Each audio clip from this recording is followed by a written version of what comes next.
So hello friends, आज की जो वीडियो होने वाली भारतीय सरकार की संरचना, अंग और स्तर के बारे में।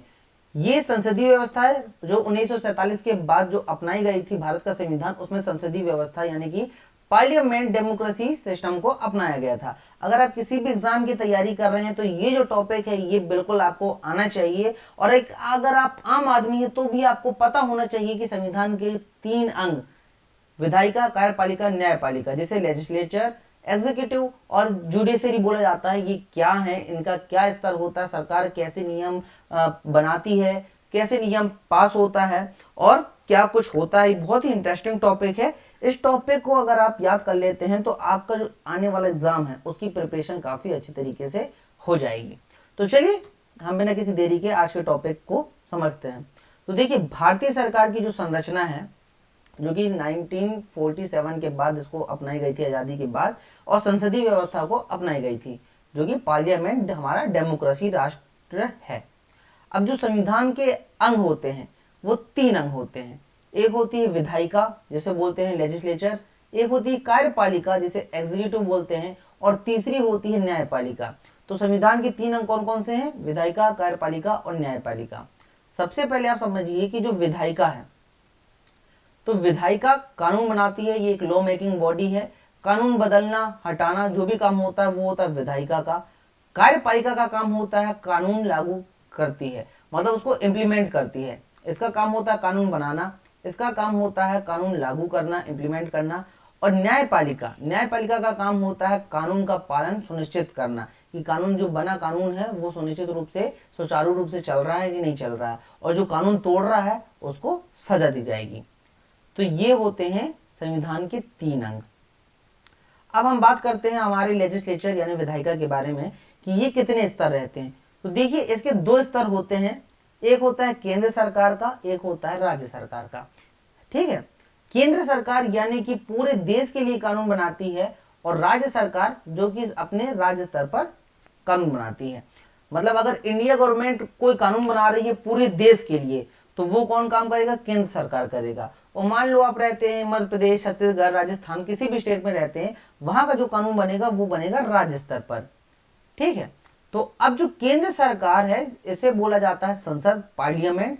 और इसके जो सदन होते हैं वो मुख्य रूप से 2 होते हैं। एक लोअर हाउस जिसे हाउस ऑफ पीपल बोला जाता है, एक अपर हाउस जिसे काउंसिल ऑफ स्टेट बोला जाता है, यानी कि लोकसभा और राज्यसभा। तो आप ये देखिए कि जो लोकसभा है और राज्यसभा, ये 2 सदन किसके हैं? केंद्र सरकार के। संसद के ये 2 सदन है, लोकसभा और राज्यसभा। तो ये हो गया केंद्र सरकार का।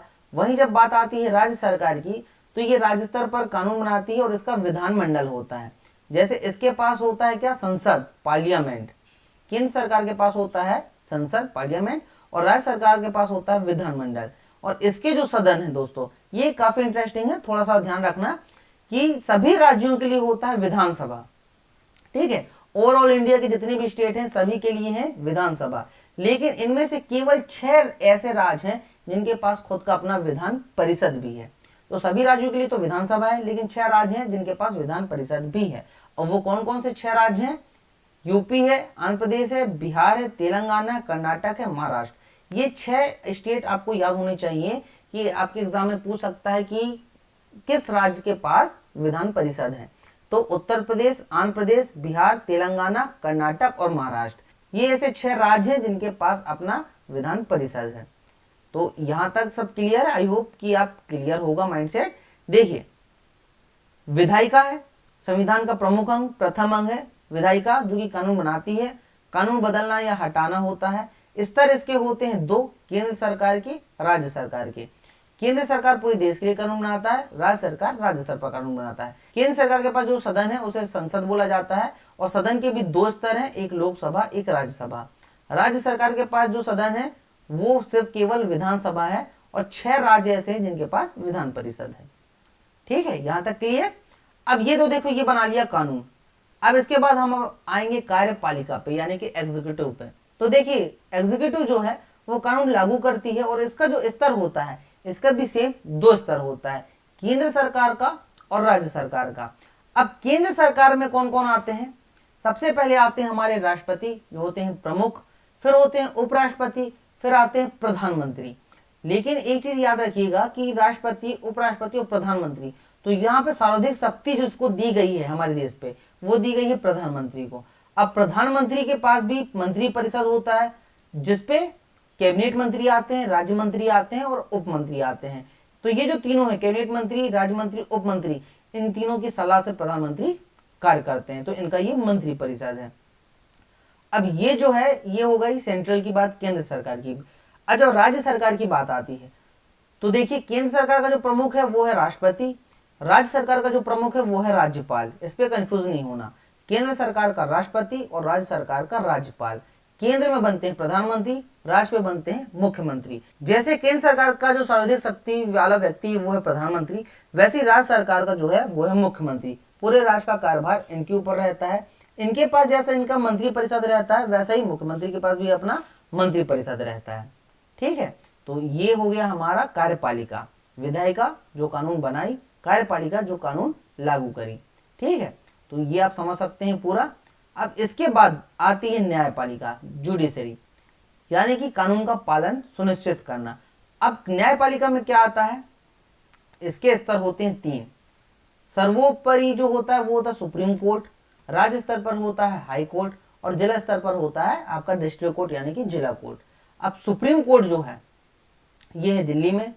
यहाँ पे जो चीफ जस्टिस ऑफ इंडिया, जिसे सीजीआई बोला जाता है, ये प्रमुख है। और देश स्तर का जो मुकदमा का निपटारा होता है वो सीजीआई के थ्रू सुप्रीम कोर्ट पे होता है। यहाँ पर हाई कोर्ट के मामले भी सुप्रीम कोर्ट पे आते हैं। कोई भी जिला कोर्ट का मामला डायरेक्ट सुप्रीम कोर्ट पे नहीं आएगा, हाई कोर्ट का मामला ही सुप्रीम कोर्ट पे आएगा। ठीक है, तो ये सुप्रीम कोर्ट हो गया। इसके बाद आता है राज्य स्तर पर हाई कोर्ट, लेकिन ये याद रखना है कि इंडिया में कुल 25 हाई कोर्ट हैं। ठीक है, टोटल हाई कोर्ट की संख्या कितनी है, 25। इस पे आते हैं राज्य के मामले, और जिला कोर्ट के मामले भी हाई कोर्ट पे जाते हैं। इसके बाद आता है हमारा डिस्ट्रिक्ट कोर्ट, जो कि हर एक जिले पे है। ठीक है, और इंडिया के जो सर्वाधिक मुकदमे हैं वो डिस्ट्रिक्ट कोर्ट पे ही निपटे जाते हैं। चाहे पूरे जिले के मामले का निपटारा जिला कोर्ट पे ही होता है। जो निपटारा नहीं हो पाता वो फिर हाई कोर्ट पे जाता है, और उसके ऊपर फिर सुप्रीम कोर्ट पे जाता है। देखिए, अब ये एक हो गई विधायिका, एक हो गई न्यायपालिका। अब कभी विधायिका और न्यायपालिका में मतभेद होता है तो उसका निपटारा कौन करता है, तो उसका निपटारा करते हैं राष्ट्रपति जी, जो कि कार्यपालिका के केंद्र सरकार के प्रमुख होते हैं। केंद्र सरकार ओवरऑल पूरे इंडिया का फैसला ले सकती है। ठीक है, तो ये हो गई विधायिका और न्यायपालिका के मतभेद में निपटारा राष्ट्रपति करते हैं। तो ये एक छोटी सी वीडियो थी जिसमें आपने समझा भारतीय सरकार की संरचना को। आई होप कि आपको ये सब कुछ समझ में आ गया होगा। अगर ये आप माइंड मैप चाहते हैं तो कमेंट करके बताइएगा, मैं आपको बताऊंगा कि ये माइंड मैप आप कैसे ले सकते हैं। तो किसी भी एग्जाम की तैयारी के लिए ये जो टॉपिक है इसको कवर करना बहुत जरूरी है दोस्तों।